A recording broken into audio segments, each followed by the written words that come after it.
Muito boa tarde a todos, irmãos, presentes aqui online e presentes aqui na loja Conde Saint-Germain. Vamos ter uma apresentação do nosso irmão Ailton Santoro, falando sobre considerações sobre a correspondência entre HPB e CINET. Então, eu queria convidar o irmão para ficar aqui e compartilhar a tela conosco. Seja muito bem-vindo.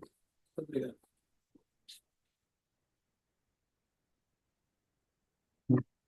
Boa tarde a todos. Meu nome é Ailton Santoro, eu sou presidente da loja Rio de Janeiro, funciono aos sábados, sou membro da Sociedade Teosófica desde 1988 e me sinto muito feliz de, após um tempinho, né, talvez pré-pandemia, vou retornar aqui a Saint-Germain. Né? Tivemos aí o período de palestras via Zoom, eu não me adapto muito bem com aquilo, mas enfim, né? Tudo pelo trabalho, né? Então, eu vou falar para vocês a respeito da correspondência entre a HPB e o CINET, né? Essa correspondência ela é, de certa forma,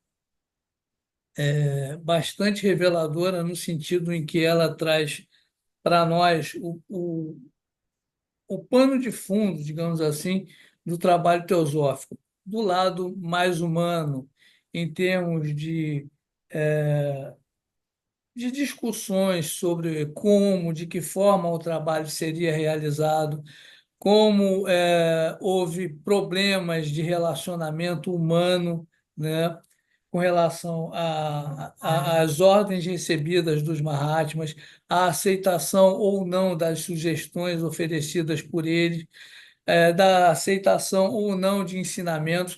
Então, o livro é interessante no sentido de que, além daquele panorama que nós já estamos acostumados de transmissão de sabedoria de seres sagrados, mostra o outro lado desse trabalho, ou seja, o lado humano, o lado dos conflitos de personalidade, enfim, dos desentendimentos entre os membros da sociedade.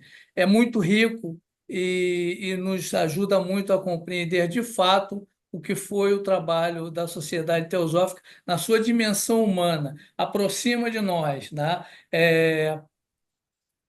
Tira um pouco daquela aura de mistério, de seres especiais envolvidos em um trabalho, de certa forma, excelso, magnânimo, e traz para o resto do chão, traz para o dia a dia, mostra a problemática das personalidades. Bom, enfim, vamos lá. Deixa eu ver aqui se eu consigo compartilhar. Verdinho. Não, verdinho. O verdinho, aqui é sharing. Não está abrindo. Aqui. Aqui, né? Isso. Aí, azul embaixo. Share. Agora é só abrir o seu arquivo.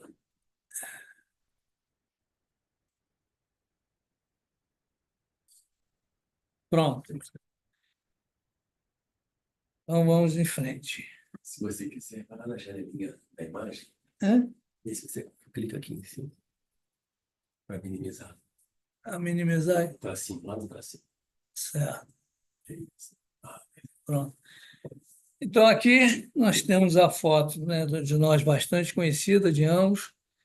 E aqui no primeiro slide temos algumas considerações com relação aos aspectos essenciais da obra. Não abriu, não.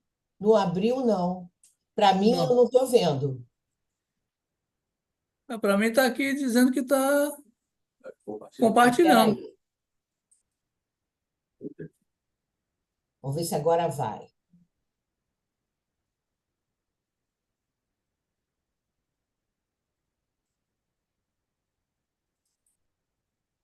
Oi?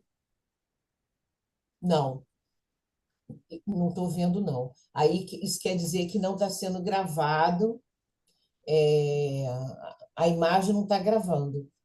Eu vou parar de compartilhar aqui, eu vou tentar de Tá a novo. tela do Google. Está aparecendo a tela do Google. Sim, É, eu saí do compartilhamento. Vou tentar de novo aqui. Essa aí.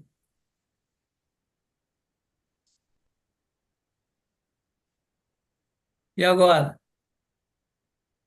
Agora tá. Para mim, ainda não, deixa eu ver.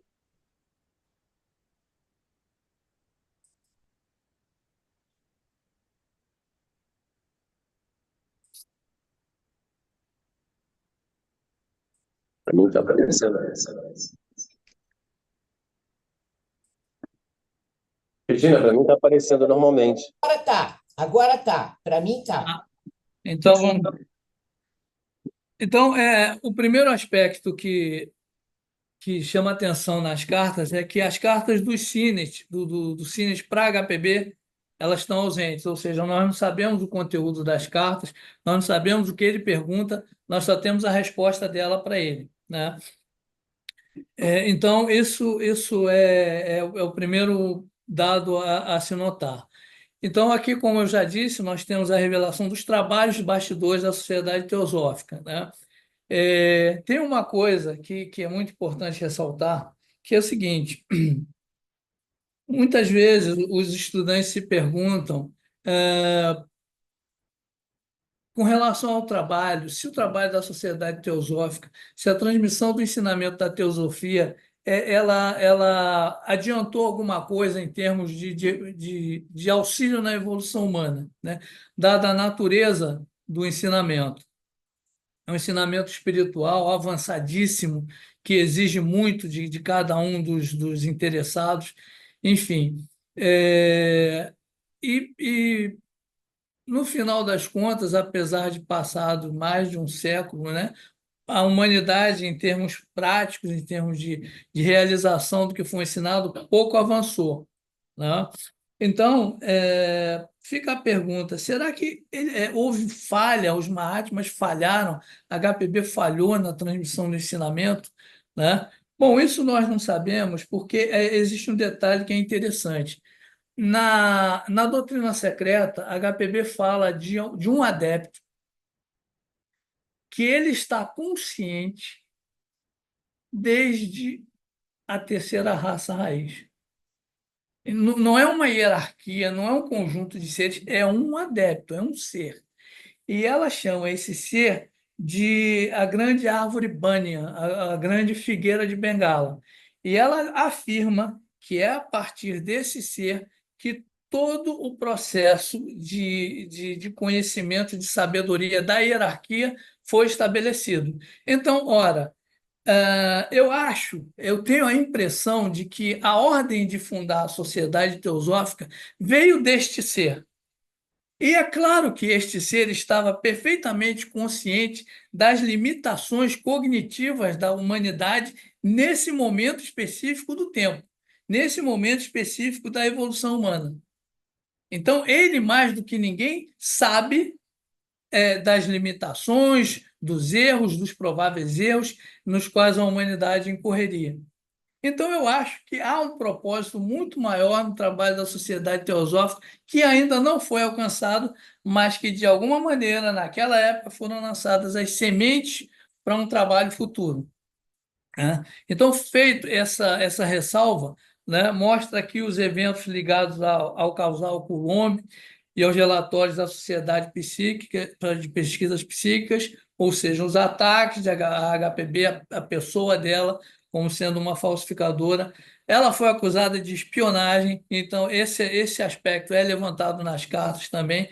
As tensões e oscilações entre os membros, acusações mútuas, falta de entendimento, etc. Tudo isso transpira nas cartas. E, finalmente, a composição da doutrina secreta. Ela nos dá alguns detalhes de como foi o princípio da transmissão dos ensinamentos da doutrina secreta.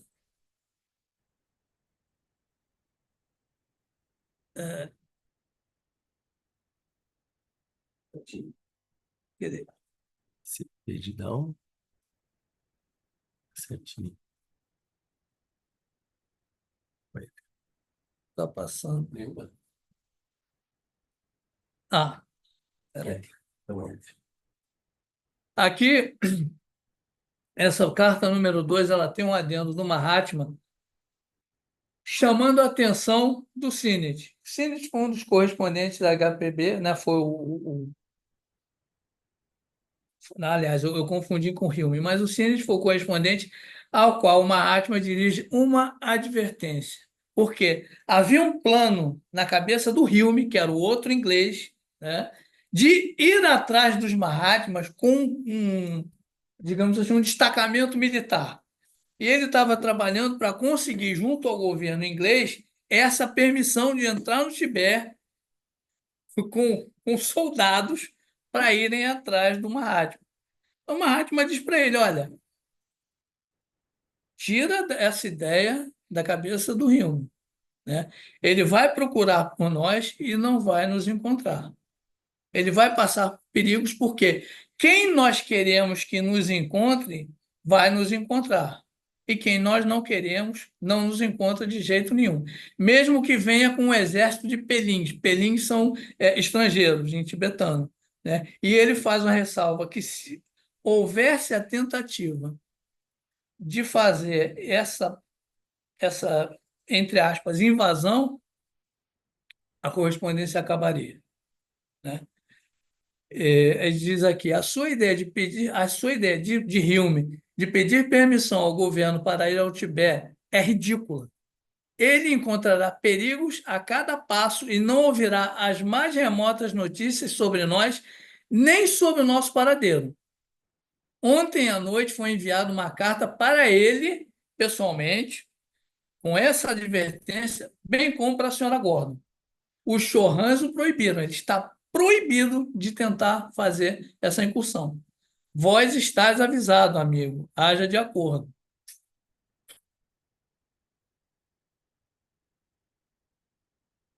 Aqui na carta número 5, o Mahatma fala para o Cínit da momentânea condição de saúde de HPB. Ela estava muito fragilizada.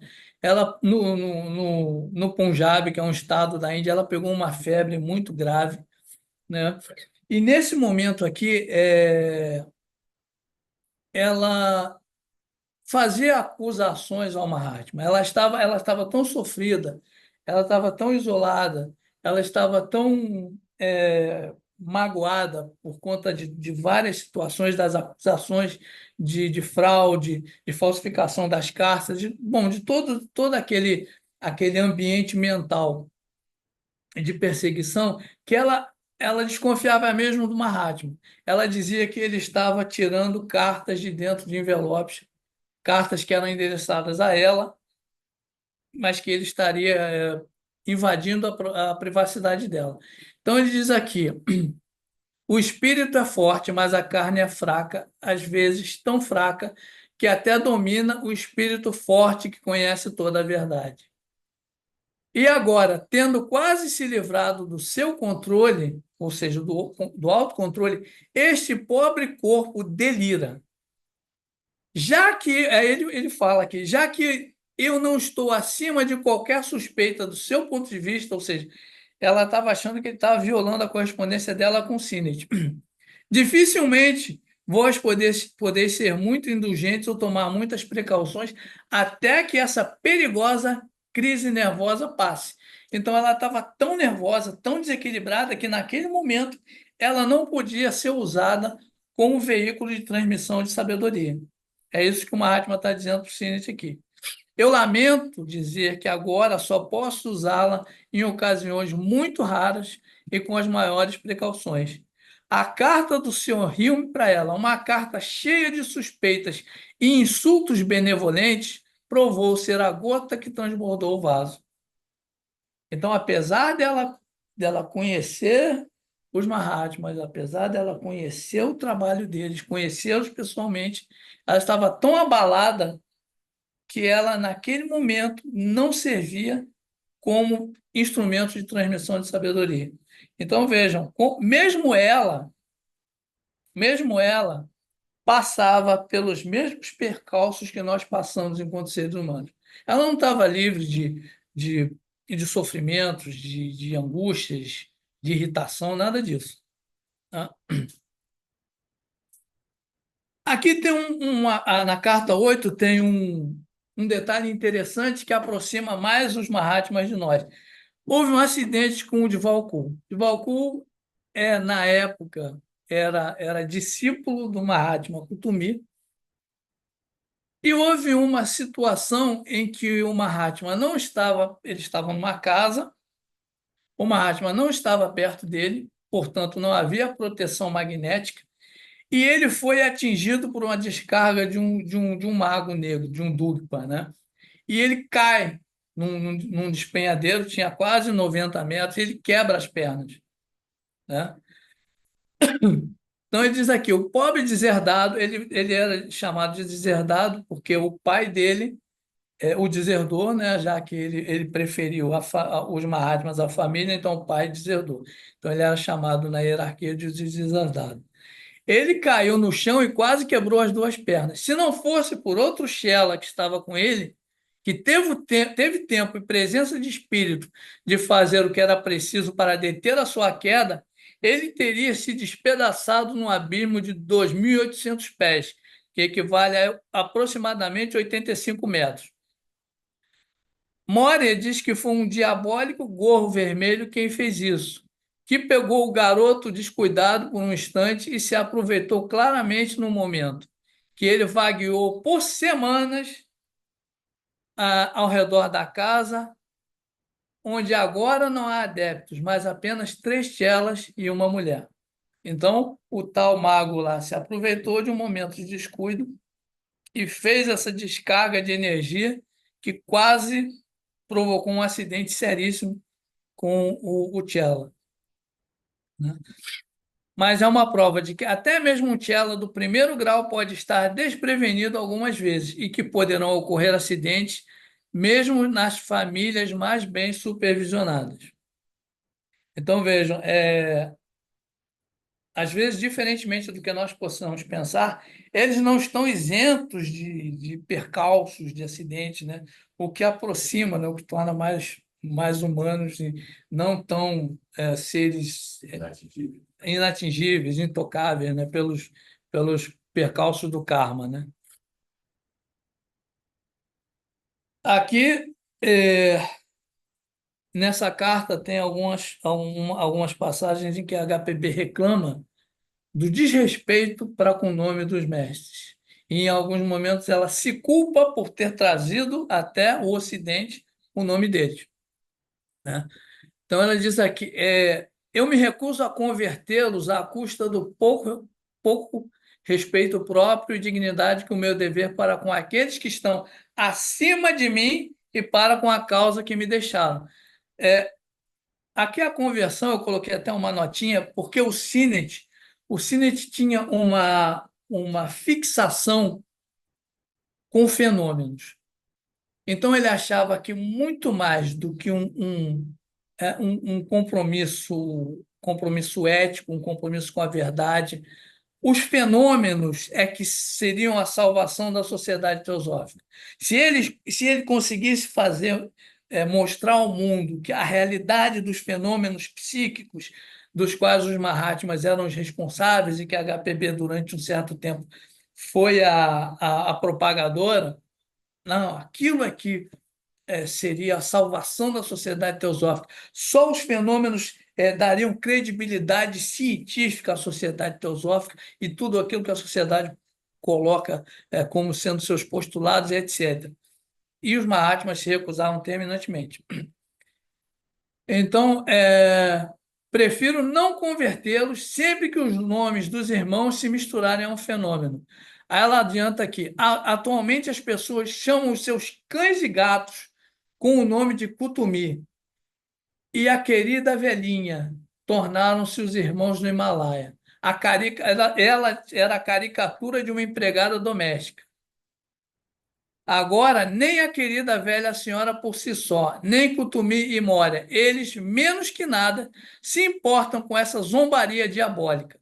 Mas temos outras pessoas acima de nós que prefeririam não permitir que os nomes relacionados à grande fraternidade fossem manchados aos olhos das multidões nativas. Sobre os pelings, eles não se importam nem um pouco. Ou seja, os Mahatmas estavam preocupados com os nativos, com aqueles que tinham fé neles, que conheciam a sua história. Com os ocidentais, eles não estavam preocupados nem um pouco.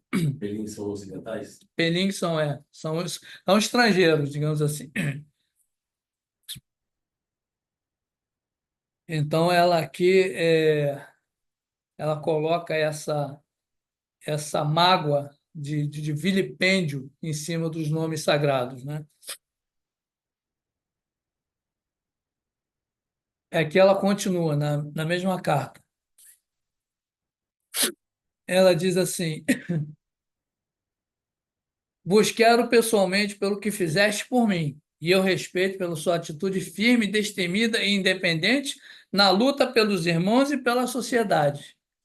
Mas essa é a característica irracional e perigosa em vós que um dia pode arruinar tudo irremediavelmente. E essa é a sede de jogar tudo que é sagrado para os cães e espalhar pérolas aos porcos. E a ideia absolutamente fatal que vós podeis considerar os chefes, além do seu modo de pensar e escrever. E eu já disse centenas de vezes, e até Kutumi sugeriu isso em suas cartas para vós, que apesar de toda a consideração pessoal que ele tem por vós, ao primeiro movimento do dedo do Chorran, ele poderia desaparecer para sempre do seu alcance. Ou seja, havia uma tolerância com relação ao que ele poderia fazer, ao que ele, ao Hume, poderia fazer, mas que, ultrapassados determinados limites, se o Chorran assim o quisesse, acabou. Acabou o contato, acabou a correspondência, acabou tudo. Eles seriam deixados à própria sorte. Eles não receberiam mais nenhuma indicação dos mestres. E aqui ela, mais uma vez, na mesma tônica, né, de se arrepender de ter revelado aos Mahatmas. Ó dia azarento e infeliz, quando eu consenti em colocar vocês dois em correspondência com ele, ou seja, Kutumi, e devido à sua bondade, à sua caridade divina, não recusou o meu pedido. Seria melhor perecer a sociedade teosófica e nós dois, Olcott e eu, do que termos uma maneira de rebaixar o santo nome da Irmandade junto à opinião pública. Porque quando o HPB, quando eles propuseram se contatar com os Mahatmas, só o mestre Kutumi atendeu ao chamado. Só um. O mestre Moria, como era muito ligado ao mestre Kutumi, concedeu em apoiá-lo na iniciativa, mas como, digamos assim, como reserva, né? Mas foi o mestre Kutumi que aceitou se corresponder com os dois, e a partir daí é que começou todo o problema. E uma coisa que nós podemos notar com relação ao trabalho que foi realizado, não importa o resultado ou não importa a motivação dos dois. Tudo o que era feito e que envolvia o nome da sociedade e dos Mahatmas, para o bem ou para o mal, certo ou errado, os mestres queriam que a coisa fosse levada até as últimas consequências, como nós vamos ver aqui no caso do protesto dos 12 chelas. Né? Eu coloquei aqui os desdobramentos dessa revelação, ou seja, da revelação dos nomes dos Mahatmas, permeiam todas as cartas. Foi por causa da revelação desses nomes que ela foi acusada de fraude, de ter criado os Mahatmas, que eles eram uma mentira, etc. Foi por causa desta revelação que todo o problema aconteceu. Né? Aí agora sobre o Hume. Ela fala sobre o Hume na carta 16. Hume foi o outro correspondente inglês que, diferentemente do Sinnett, que no começo da correspondência tinha uma mentalidade tão materialista, tão voltada para o cientificismo quanto o Hume, mas aos poucos ele foi mudando. Né? A natureza do Sinnett foi mudando a partir da troca de correspondência. Ele foi entendendo a verdade dos ensinamentos dos Mahatmas e entendendo que como ele amava profundamente o mestre Kutumi, se ele não tomasse algumas atitudes que mudassem o seu caráter, ele jamais teria a possibilidade de continuar o contato, como de fato aconteceu. Numa carta, não aqui, mas na carta dos Mahatmas, o Mahatma diz que ele o Sinet entrou definitivamente no círculo dos chelas aceitos, né? E que, caso ele viesse a sair depois, não importa, a alma dele agora fazia parte daquele círculo de discípulos aceitos. Mesmo se ele abandonasse a sociedade teosófica, como a coisa não funciona em termos de personalidade, mas sim de alma, mas sim de eu superior, ele tinha conseguido uma condição de ser aceito e não mais seria perdido. Já no caso do Hilme, eles mantiveram o Hilme porque eles tinham alguns propósitos reservados para ele. Quais eram eles, eles não dizem, mas que eles evitaram, até aceitaram algumas coisas que o Hume fez, né, em função de um propósito que é totalmente desconhecido, mas que eles dizem que, de alguma maneira, eles precisavam no Hume, né? Aí ela diz aqui, ele era sarcástico com ela, ele ofendia, ele era aquele camarada que ofendia brincando, sabe? Mandava cartas desairosas para ela, mas assim, um tom. Você sabe que eu sou seu amigo, entendeu? Nessa toada, né? Absolutamente desagradável. Mas como ela era quem ela era, ela via perfeitamente a intenção dele, né? Aí diz aqui. Mas pelo que diz dos irmãos, quando ele, Hume, os chama de asiáticos egoístas, os culpa e critica, alerta o público contra eles, etc. Eu certamente o jogaria no fogo, mas Kutumi mandou dizer, tal como Moria, que ele o queria publicado totalmente, e é claro, eu tenho que calar a minha boca. Mas ele receberá um belo protesto de Subahal de 7 ou mais chelas no final e será odiado por todos os hindus que acreditavam nos irmãos. Acreditaram nos irmãos. Isso é tudo. Isso aqui foi o seguinte: ele escreveu uma,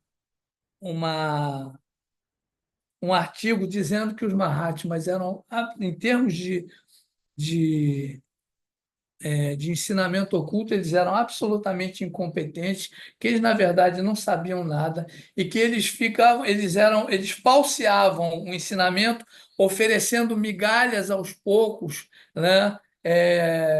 Dizendo que aquilo poderia ser facilmente aprendido em 6 meses ou menos, mas que eles tinham essa metodologia de falsear, dizendo que sabiam tudo quando não sabiam nada, etc, etc. Isso foi um artigo que ele mandou para o Theosophist. O Mahatma queria que isso, ela recebeu, disse que não ia publicar, mas o Mahatma disse, não, você vai publicar. Essa carta foi publicada no Theosophist, depois foi publicado um desagravo dos 12 chelas, né, dizendo que o Sinet ofendia todo um povo que acreditava na sabedoria dos Mahatmas. Hã? Isso, o Hume. O Hume.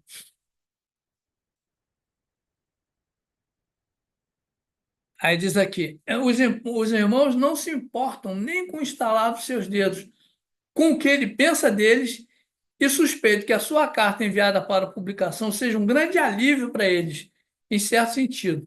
É uma carta cruel, fria, rebelde e arrogante, na melhor das hipóteses. E os chelas estão preparando um protesto, encabeçado por Subahal. Eu nunca deveria tê-la publicado, ou deveria publicá-la, ou seja, ela ainda estava é, ainda não estava publicado no Theosophist. Mas Moria e Kutumi querem que eu faça, e eu tenho que obedecer.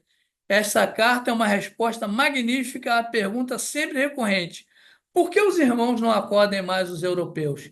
Eles socorrem mais um homem que os chama de tão bons quanto os asnos, que ele diz que se contradizem, não são inteligentes ou que são mesmo intelectualmente inferiores que o europeu, como diz em seu artigo. Ou seja, o próprio Maha Chohan ordenou a publicação dessa carta no Teosofis, para que houvesse a resposta dos 12 chelas. Aqui ela tem, só um parêntese, ela tem umas colocações que, como a gente não tem a carta do Sinet, fica difícil saber do que ela está falando. Essa primeira sentença aqui não dá para entender, né? Mas ela está descrevendo uma situação em que o Sinet, o Hilme, perdão, se colocava certamente como alguém muito especial, né? E depois dizia que ninguém o entendia.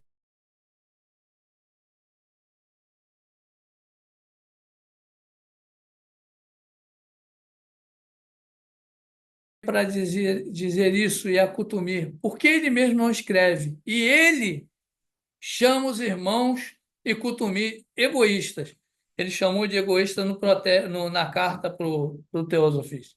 Ó Jesus, filho da freira e tio de Moisés. Não sei que frase é essa, isso deve ser lá da Rússia. Ele chama Kutumi, o maior, mais nobre e mais puro dos homens, de egoísta, o mais verdadeiro e melhor como nunca existiu fora dos muros do seu ashram. Alguém que, jovem como ele, poderia ter se tornado um Chohan e perfeito Bodhisattva há muito tempo, se não fosse pela sua compaixão realmente divina pelo mundo. Ó pecador e blasfemador! Ele não está satisfeito com o sistema deles, ou seja, dos Mahatmas. Ele achava que podia ensinar melhor, que ele sabia mais. Ele queria muitas vezes romper com eles. Aqui ela está sendo profundamente irônica, né? Ó golpe irreparável para a fraternidade se ele o fizer. Uma pobre erva seca deslizando pela pirâmide de Kelps teria a mesma chance de ferir a pirâmide como ele a irmandade ao romper com eles. Ou seja, como dizem no vulgo, né? A opinião do Hilme para eles não influi nem contribui, né? Não interessa no mais mínimo que seja.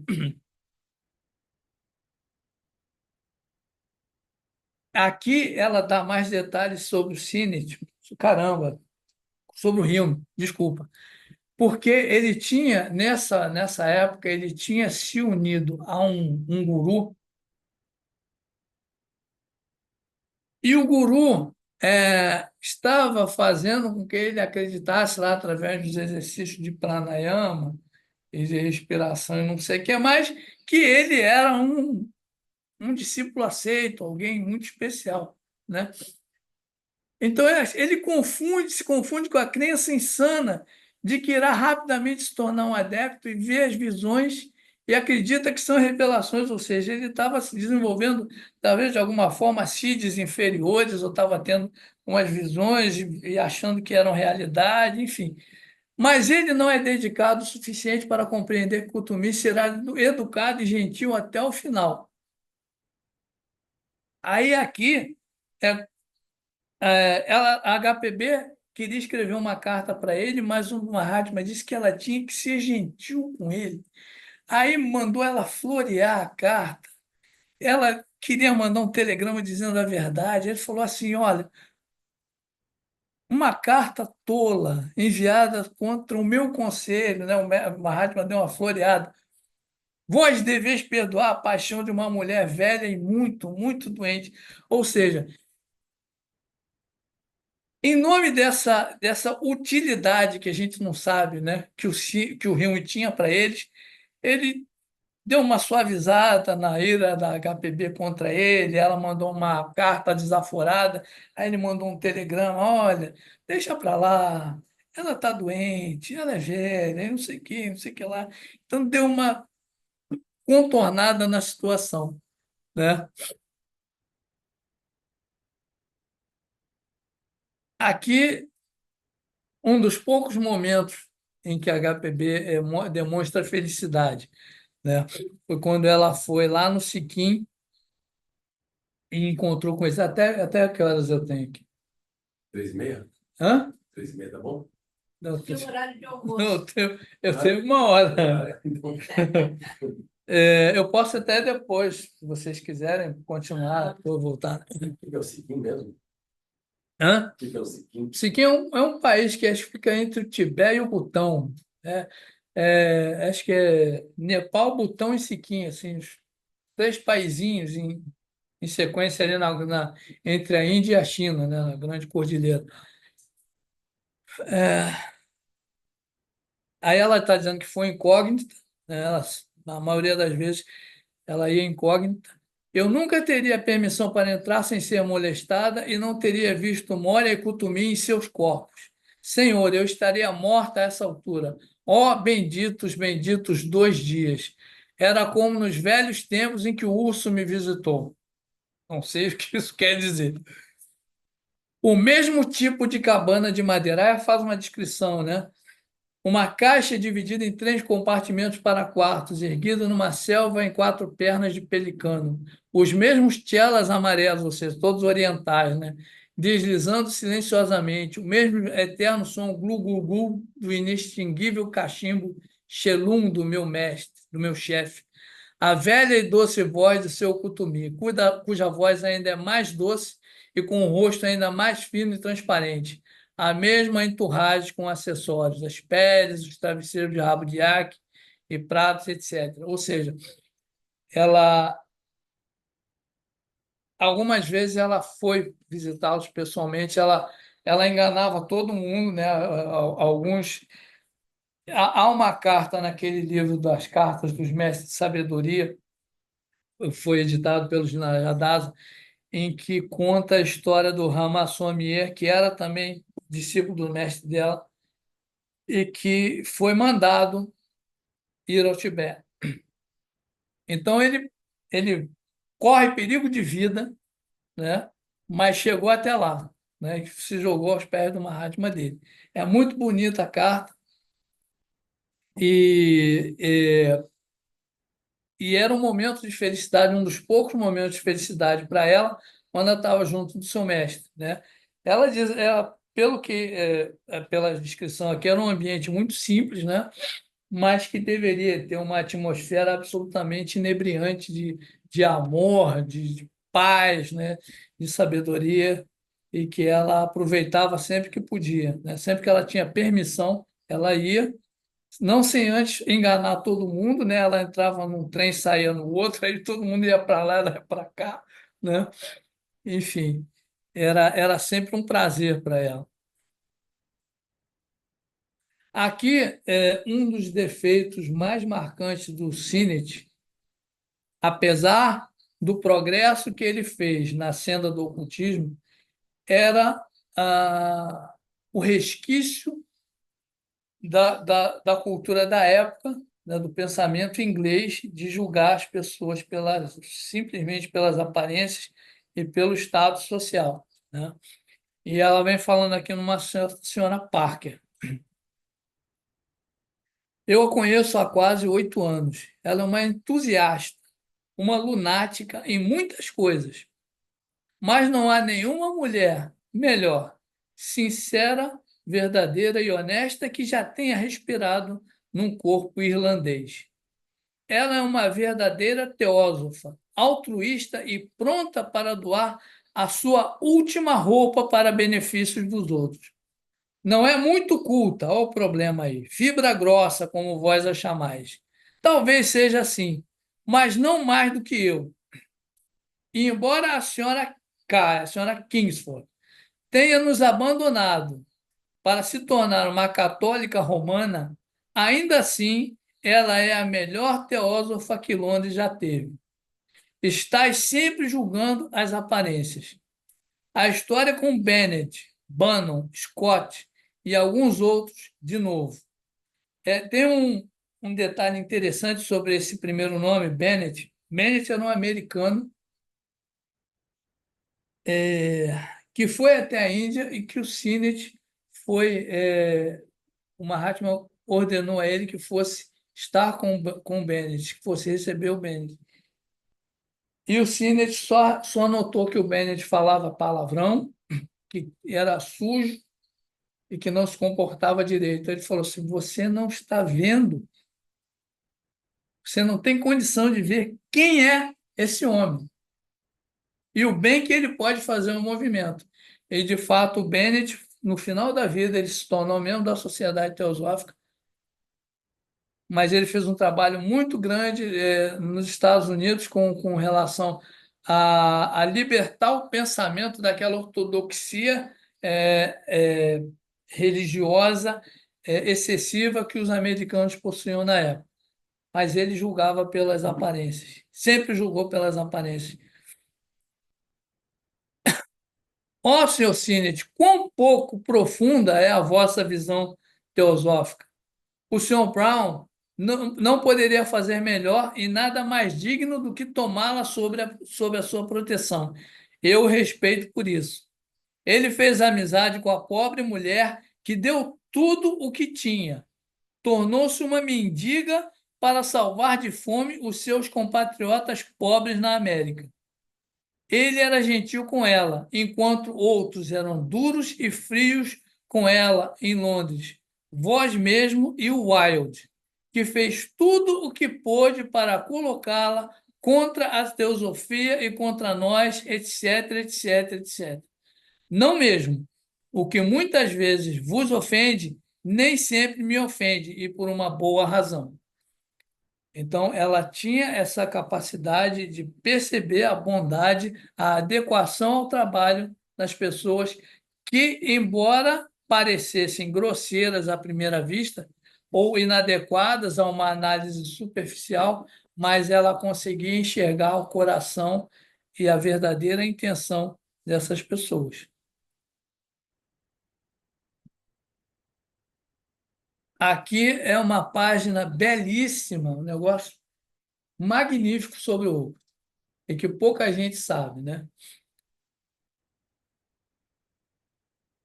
Essa parte aqui, essa primeira frase também é completamente fora de lugar, a gente não sabe do que ela está falando, né? Ela está falando do Olcott. Bem, meu caro senhor, permita-me dizer que eu, que viajo com ele há 3 semanas, vi e sou uma testemunha disso, se ele tem algum momento de liberdade da manhã à noite. Às 5 da manhã, todo o pátio e a varanda das casas em que paramos estava apinhado de coxos e aleijados. O Sinnett, o Olcott tinha poder de cura magnética. Em todas as estações, as plataformas ferroviárias estavam cheias de doentes esperando por ele. Eu o vi curando um paralítico, braços e uma perna, entre o primeiro e o último sino. Me parece que enquanto o trem estava parado na estação, né? Deve ter tocado a primeira saída, ele foi lá, curou e foi embora. Eu o vi começar a curar os doentes às 6 da manhã e nunca se sentar até às 16 horas.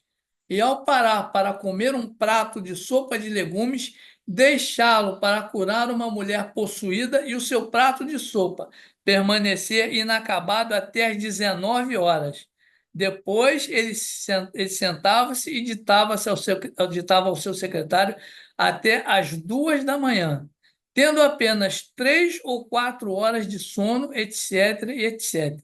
Eu gostaria de ver o seu presidente da loja de Londres, que era, acho que o Maitland, se sacrificando pelos leprosos e pelos sarmentos como ele faz.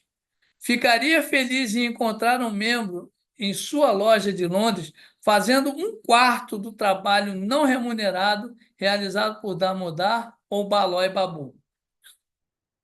Então, esse era uma das páginas mais bonitas sobre o Olcott. A gente não tem ideia do trabalho que ele realizou de cura, né? Depois, quando o Subahal ficou muito doente, dizem que o corpo dele descobriu de feridas, né? O Olcott foi mandado para tentar curá-lo, mas não adiantou, não teve jeito. Ele morreu mesmo.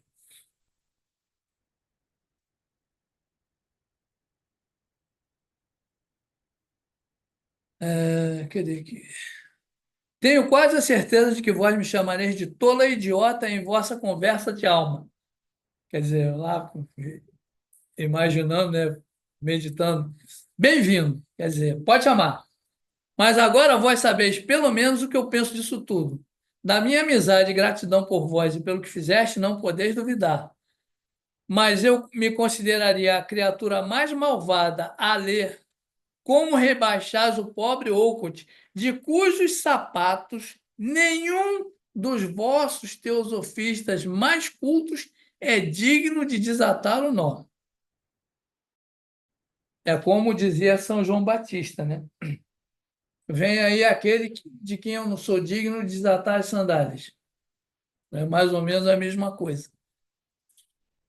Eu vos digo que sois injusto e desleal. Vós esqueceis sempre a nossa posição sem um tostão. A posição em defesa de duas pessoas lutando sozinhas, uma só mão no mundo inteiro. E que não temos ninguém para nos ajudar. E esquecendo a rara devoção de Olcott, altruísmo, a vida pura e desinteressada, a sua grande filantropia e as qualidades mais preciosas, das quais só vedes uma coisa. Olcott é 1000 vezes superior, mais nobre e mais altruísta do que eu sou ou alguma vez fui. Portanto, conhecendo-o como eu conheço, digo, não havia nenhum erro na política da parte dele, nem ele jamais assumirá outra política, além da justiça mais imparcial para todos, se eu o conheço. E ainda assim, da parte do Olcott, o Olcott, muitas vezes, não foram poucas, não reconheceu a grandeza dela. Muitas vezes o Olcott a abandonou, deixou sozinha, a ponto dele ser chamado a atenção mais de uma vez por meio de carta. Lá ela está abandonada, ela está sozinha e você não ajuda. Você. Muitas vezes, o Mahatma diz assim, muitas vezes ela olha na sua direção querendo o seu ombro e você não dá a ela. Tá? Eram humanos, né? Aqui, eu acho que eu vou fechar com essa carta aqui, é muito interessante. Mohini Mohun Chatterjee era discípulo do Mahatma Gutumi. Aí ele diz assim: em 17 de fevereiro, é provável que o Olcott viaje para a Inglaterra em vários negócios e o Mahatma Gutumi, olha, envia o seu Tchela sobre o disfarce de Mohini Mohun Chatterjee para explicar aos seus teosofistas de Londres da seção secreta todos ou quase todos os pontos discutidos e para vos defender e as vossas suposições.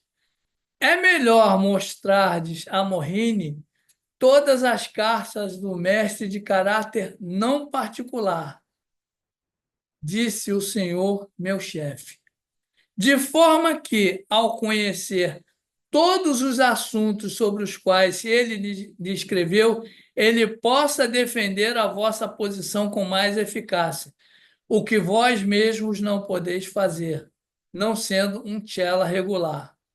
Ou seja, ela estava mandando, havia uma determinada situação na loja de Londres, o Mohini estava sendo mandado para ajudar, o Mohini estava indo com o Olcott para ajudar o Sinnett, porque o Sinnett não era um tchela regular, então ele não podia entender determinados assuntos, por isso o Mohini estava mandando. Agora que é o detalhe interessante.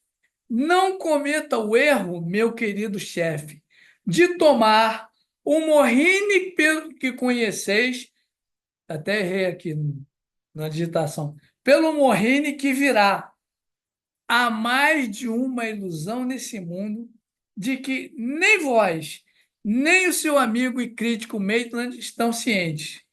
O embaixador estará investido com uma roupagem interior, assim como uma exterior. Dixit, quer dizer, está dito. O que ela quer dizer com isso? Que o Morrini não estava sozinho, que alguém mais alto que o Morrini estava indo com ele para apreciar de perto os assuntos da loja de Londres. Quem era esse adepto? Era o Mahashohan? Interrogação. Mas é interessante a ressalva do mestre para dizer: não tome o Morrini pelo Morrini que você conhece, porque tem alguém aí com ele. Tá? Então, meus amigos, irmãos, meus caros, eu vou ficando por aqui. E se eu puder responder alguma pergunta, se houver alguma observação, aqui, né? Pronto. Eu estou. Essa última carta aí, fica bem claro que eles poderiam assim modificar a aparência no caso, né? Que esse Morrini não seria o que eles conheciam como Morrini, é isso? Ó, eu não pensei nessa possibilidade, mas eu acho que, para mim, acompanhando o Morrini em consciência ou em corpo sutil, né, Ah, tá. estaria alguém Alguém maior. muito maior que estaria diretamente interessado no trabalho da Loja de Londres e queria observar pessoalmente o Hum. desenrolar dos acontecimentos. Nesse momento, havia uma disputa entre o Sinet e a Anna Kingsford. A HPB não gostava, ela tinha suas razões, ela não gostava da Anna Kingsford. Ela tinha suas razões para esse sentimento. E havia um conflito entre essas duas, digamos assim, facções na Loja de Londres, né? E alguém, não sabemos quem aqui, muitas interrogações, se propôs a acompanhar o Morrini e ir lá ver a coisa de perto. Por isso a advertência do mestre para o Sinet. Quando você estiver falando com o Morrini, você não estará falando só com ele, né? Ah, Porque ele não era um discípulo aceito, né? Ele não estava ligado ao Mahatma Kutumi, como o Morrini estava, por votos, né? E, portanto, ele não poderia se prestar a esse papel. Mas ele avisa: ó, tem mais alguém com ele. Cuidado! eu Né? acho que eu lembro dessa. Não é essa situação que eles chegam lá. Não, não, acho que ela estava junto. Tem uma outra situação que ela estava junto, que mandam ele se ajoelhar na Então, frente dela. isso. Foi uma situação em que ninguém conhecia a HPB, porque naquela época nós não tínhamos, né, internet, coisa do É, gênero. Então ninguém na Loja de Londres conhecia ela, a conhecia pessoalmente. E ela chegou incógnita e sentou no fundo da loja. Então o Morrini tinha recebido a ordem de, assim que a visse, fizesse puja, porque ela não estaria sozinha. ah, é por isso. Entendi. Aí a coisa foi indo, dando uma situação lá, que a coisa foi se desenvolvendo, sei lá, parece que num clima de discussão. Aí ela berra lá no final da loja: Morrini! Aí É, ele se assusta e ele vem de lá correndo e se joga nos pés dela e faz o puja, né? Faz a adoração, porque tinha sido dito para ele, da mesma forma que para o Sinet, que ela não estaria só. E ela dá lá uma solução de dividir a loja. Tem duas Isso, lojas, né? Eu isso. sei que o Leadbeater, na biografia dele, ele conta que foi a primeira vez que ele viu Blavatsky. Ele assistiu Aham. essa cena. Foi, Ninguém conhecia ela. ficou espantadíssimo. Foi essa cena que ele assistiu. É, ninguém conhecia. Pois é. Nossa, Mas, interessante, né? A gente vê como é que as coisas são difíceis, nada é fácil. E como sempre há problemas, né? né, Não é aquela coisa certinha, tudo dá certo. Não. Tem os não, não. problemas, os conflitos, né? A diferença entre as pessoas. Faz parte, né? É, teve nessas cartas, nós ficamos sabendo que o Mohini, apesar de ser Shela, que fez votos, ele se envolveu com uma mulher lá em Londres.